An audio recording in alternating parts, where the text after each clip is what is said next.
நண்பர்கள் அனைவருக்கும் Sri சாயருள் YouTube channel சார்பாக அன்பான வணக்கங்கள். இந்த நாள் உங்கள் அனைவருக்கும் இனிய நாளாக அமையட்டும். பணத்தை ஈர்க்கும் பச்சை கற்பூரம். படு வேகத்தில் பணக்காரராக பச்சை கற்பூரத்தை இப்படி பயன்படுத்தினால் போதும் பணம் அதிக அளவு சம்பாதிக்க மார்வாடிகள் செய்யும் சில ரகசிய பச்சை கற்பூர தாந்திரிக பரிகாரங்கள். இந்த பதிவில் மொத்தமாக பச்சை கற்பூரத்தை பயன்படுத்தி 3 பரிகார முறைகளை தான் எடுத்து சொல்லியிருக்கேன். அதனால் பதிவை கடைசி வரைக்கும் முழுமையாக பாருங்கள். அப்போ தான் நான் சொல்லியிருக்கக்கூடிய முழு தகவலும் உங்களுக்கு சேரும். வாங்க பதிவுக்குள்ள படலாம். அதுக்கு முன்னாடி இது வரைக்கும் நீங்கள் ஸ்ரீ சாயருள் யூடியூப் சேனல் சப்ஸ்கிரைப் பண்ணாமல் இருந்தீங்கன்னா சப்ஸ்கிரைப் பண்ணிவிட்டு அப்படியே மறக்காமல் பக்கத்தில் இருக்கிற பெல் பட்டனையும் கொடுத்து வச்சுக்கிறீங்க. அப்போ தான் நான் போடக்கூடிய வீடியோக்களோட நோட்டிஃபிகேஷன் உங்களுக்கு உடனுக்குடன் வந்துக்கிட்டே இருக்கும். பச்சை கற்பூரத்தை பயன்படுத்தி நாம் முதலாவது செய்ய வேண்டிய பரிகாரம், நம்ம கையில் இருக்கக்கூடிய பணம் 2 மடங்கு ஆகிறதுக்காக செய்ய வேண்டிய பரிகாரம். கையில் அதிகப்படியான பணம் வச்சிருக்கவங்க எல்லாம் இப்படிப்பட்ட பரிகாரங்களை செய்து தான் பணக்காரர் ஆகுறாங்களா அப்படின்ற சந்தேகம் பரிகாரங்களுக்கான வீடியோக்களை பார்க்குறவங்களுக்கும் பரிகாரங்களை பற்றி படிக்கிறவங்க மனசிலும் எழதா செய்யும்.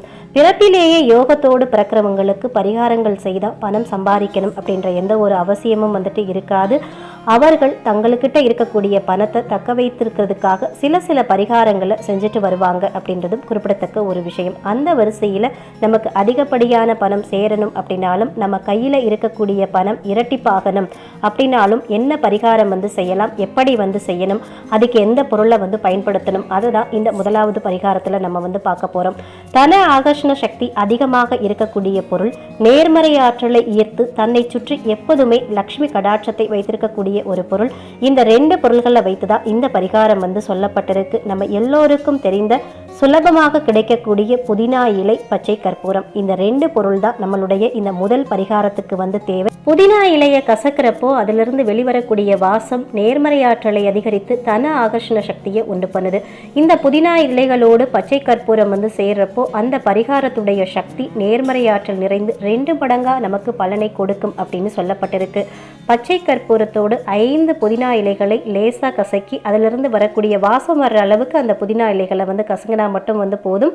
அதை ஒரு சின்ன டப்பாவில் இந்த 2 பொருளையும் சேர்த்து எடுத்து வச்சுக்கிறீங்க. பச்சை கற்பூரம் கரைஞ்சதுக்கு அப்புறமா புதுசா பச்சை கற்பூரத்தை அந்த டப்பாவில் நீங்க வச்சா போதும். புதினா இலைகளை மட்டும் வாசம் இல்லாம போயிடுச்சு அப்படின்னா புதினா இலை வாடினதுக்கு அப்புறம் உடனே அந்த புதினா இலைகளை மாத்திட்டு புதினா இலைகள் நாம வைக்கணும். ஒரு சின்ன டப்பா, அதுல ஒரு 5 புதினா இலைகள், ஒரு பச்சை கற்பூர துண்டு, அவ்வளவுதான்.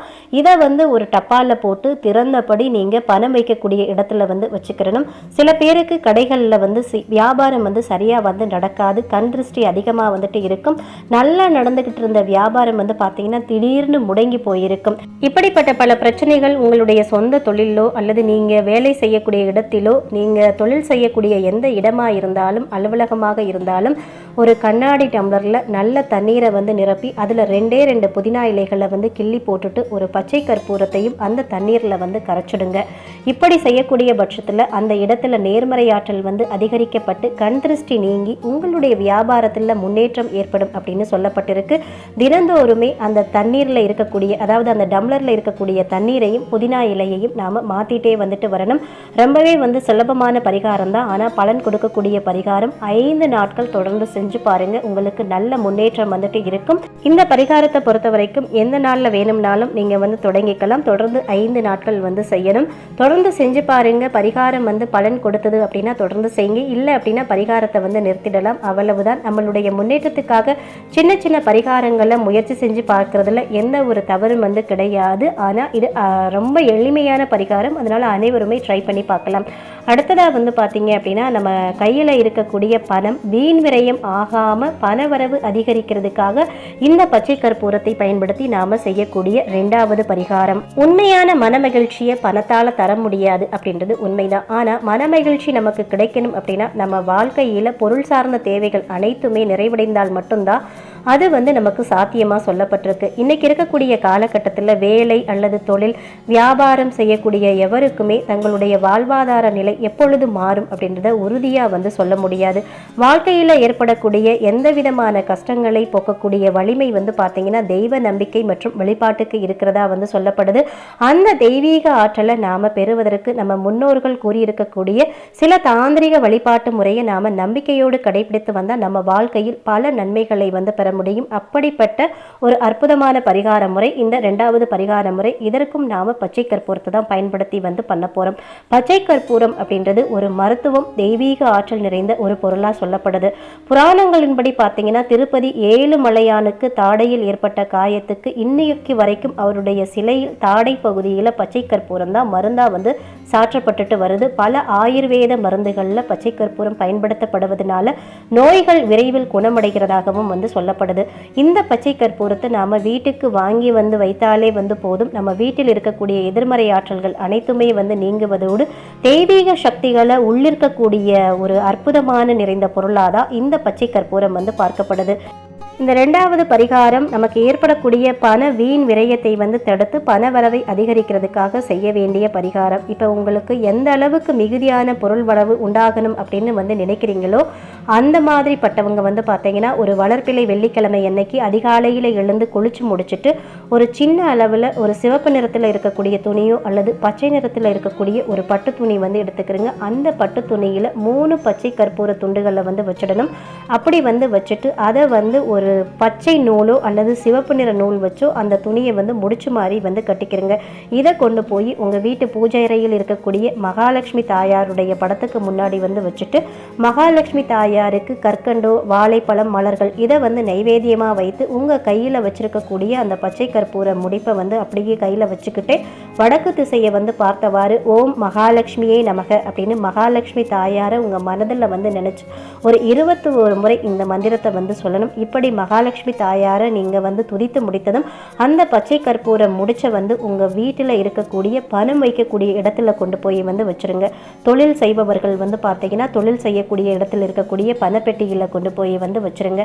இப்படி பச்சை கற்பூரத்தை நீங்கள் வந்து பணம் வைக்கக்கூடிய இடத்துல வந்து வைக்கிறதுனால பச்சை கற்பூரம் பணத்தை இருக்கக்கூடிய ஒரு காந்தமாக வந்து செயல்பட்டு உங்களுக்கு அதிக அளவு பணவரவை உண்டாக்கி தரும் அப்படின்னு வந்து சொல்லப்படுது. அதே மாதிரி தேவையில்லாமல் பணம் வீண் விரயம் ஆகிறதையும் இது வந்து தடுத்து நிறுத்தும் அப்படின்னு வந்து சொல்லப்படுது.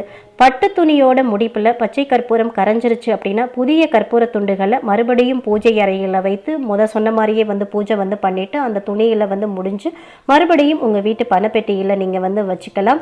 இப்போ வந்து வாரந்தோறுமே புதிதாக வந்து பச்சை கற்பூரத்தை வந்து வாங்கி அந்த துணியில வச்சு முடிச்சு இந்த பூஜையை வெள்ளிக்கிழமை அன்னைக்கு நீங்கள் சூரியன் உதயமாகிறதுக்கு முன்னாடி பிரம்ம முகூர்த்த பூஜையாக வந்து செஞ்சு பாருங்க. நிச்சயம் நல்ல மாற்றங்கள் உங்கள் வாழ்க்கையில் வந்துட்டு இருக்கும்.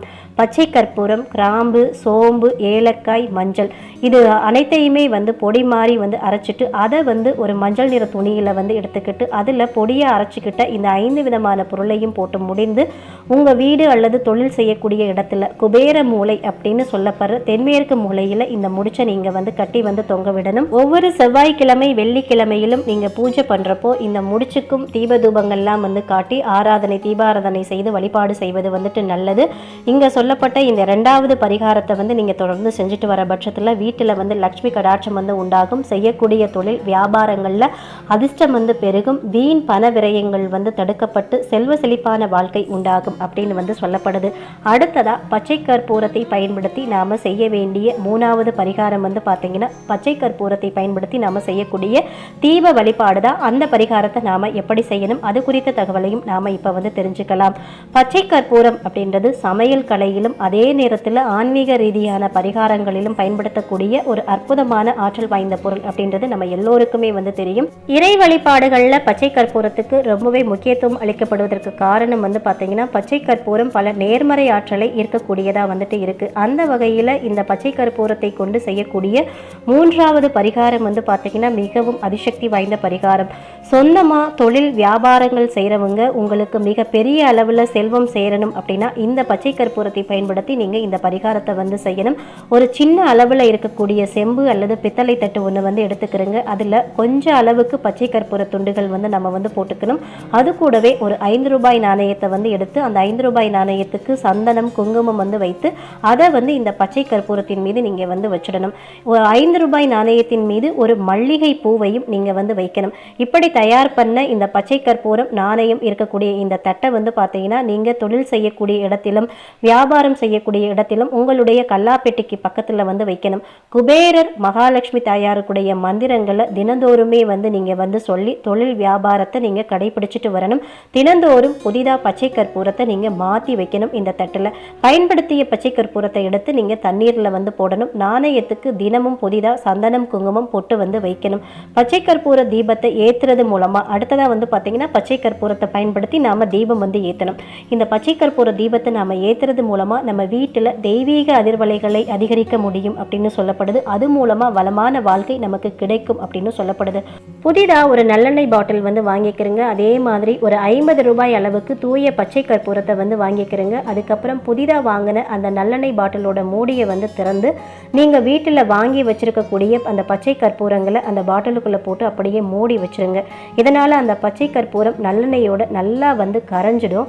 அதுக்கப்புறம் உங்கள் வீட்டு பூஜை அறையில் தினமுமே விளக்கேற்றுறப்போ இந்த பச்சை கற்பூர எண்ணெயை அகல் விளக்கில் ஊற்றி திரி போட்டு தீபம் ஏற்றதுனால வீட்டில் நறுமணம் கமழ்வதோடு தெய்வீக அதிர்வலைகளை இந்த தீபம் அதிகரிக்க செய்யும் அப்படின்னு சொல்லப்படுது. குறிப்பாக வெள்ளிக்கிழமையில் தீபம் ஏற்றப்போ இந்த பச்சை கற்பூர எண்ணெயை ஊற்றி தாமரை தண்டு திரியை போட்டு தீபம் ஏற்றுறவங்களுக்கு குபேரர் மற்றும் மகாலட்சுமி தாயாருடைய அருள் உடனடியாக கிடைத்து விடுவதாக வந்து சொல்லப்படுது. இதன் மூலமாக செல்வ செழிப்பு மிக்க வாழ்க்கை உங்களுக்கு உண்டாகும் அப்படின்னு சொல்லப்பட்டிருக்கு. பச்சை கற்பூரம் செல்வத்தை அருளும் தெய்வமான குபேரனுடைய அம்சம் வந்து கொண்டது அப்படின்றது பல பேருக்குமே வந்து தெரியும். அந்த வகையில் நமக்கு குபேர சம்பத்து உண்டாக முதல்ல ஒரு வெள்ளை துணியை வந்து எடுத்து அதை வந்து மஞ்சளில் வந்து தோய்த்து நல்லா வந்து காய வச்சுக்கிறேங்க.